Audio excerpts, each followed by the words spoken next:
Assalamualaikum, semoga dalam keadaan sehat ya Bunda. Mau pakai IUD tapi masih takut. Aman gak ya pasangnya? Nanti pada saat dipasang sakit gak ya? Efek sampingnya apa ya? Terus biayanya berapa? Sebelum bahas IUD, aku akan sebutin aja alat kontrasepsi yang udah aku dengar ya Bun ya. Yang pertama ada suntikan, yang kedua ada pil KB, kemudian ada kondom, dan yang aku pakai ini sekarang yaitu IUD. Terus terang aku belum pernah pakai yang lainnya. Oke, kita mulai dari pengertian IUD dulu ya Bun. Jadi, IUD itu adalah alat kontrasepsi yang dimasukkan ke dalam rahim untuk mencegah sperma dan sel telur bersatu. Alasan kenapa aku pilih IUD yaitu yang pertama, efektivitas tinggi dalam mencegah kehamilan, kata dokter, itu bisa mencapai 98-99% selama 5 tahun penggunaan.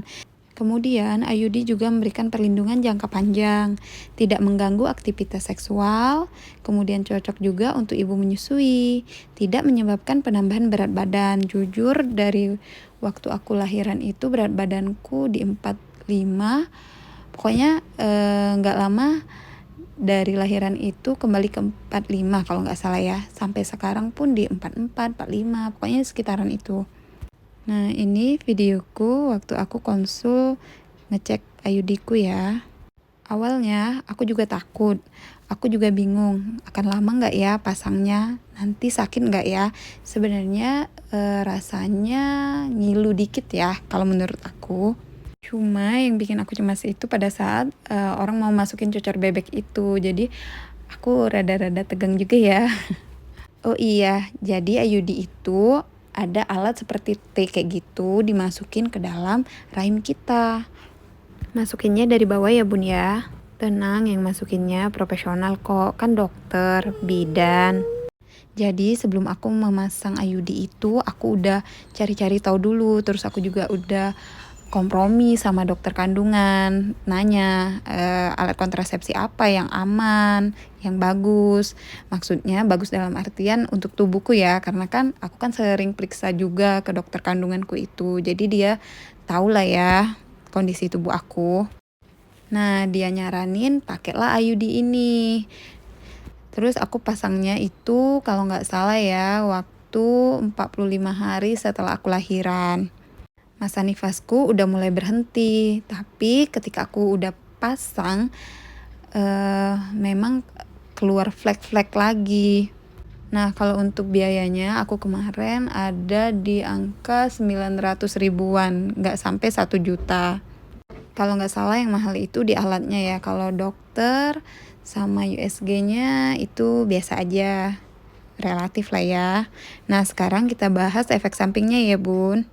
Nah, ini nih meningkatkan resiko pendarahan menstruasi yang berlebihan. Jadi, waktu awal-awal aku pakai IUD itu benar kalau di aku waktu menstruasi itu lebih panjang dan lebih banyak. Bisa-bisa dalam satu hari itu aku berapa kali ganti pembalut ya. Untuk pembalutnya itu pembalut yang panjang-panjang itu yang suka kita pakai untuk malam hari. Kalau mau bayanginnya itu seperti abis lahiran ya, nifas ya, pada masa-masa nifas. Ya gitu, 3 hari pertama itu kayak gitu, banyak sekali. Aku nggak tahu ya apa itu karena efek dari aku sempat kuret juga habis lahiran. Kayaknya gara-gara itu juga, makanya deres banget ya. Kemudian terdapat juga resiko kehamilan ektopik, tapi ini sangat jarang terjadi ya Bun ya. Jujur aku pernah juga ketakutan ya Bun ya pada saat 1 tahun pertama pemakaian. Jadi biasanya kan sejak pakai IUD itu aku halangannya itu teratur ya, dan tanggalnya juga kalaupun beda dia nggak terlalu jauh, paling 1 atau 2 hari. Nah itu udah lewat dari 1 minggu. Terus juga perutku itu rasa-rasa hamil memang, jadi mual juga. Akhirnya aku konsul lah, memang kan harusnya kita itu konsulnya itu rutin ya Bun. Jadi begitu pada awal kita pasang, kemudian 1 bulan kemudian kita harus periksa. Habis dari 1 bulan itu kalau nggak ada keluhan itu 6 bulan sekali. Kalau bukan kita, siapa lagi Bun? Yuk Bun, kita mulai aware dengan diri kita, kesehatan kita. Masih ada anak-anak yang harus kita urus nih Bun, semangat! Sekian dulu ya Bun sharing dari aku tentang IUD ini, semoga bermanfaat. Assalamualaikum.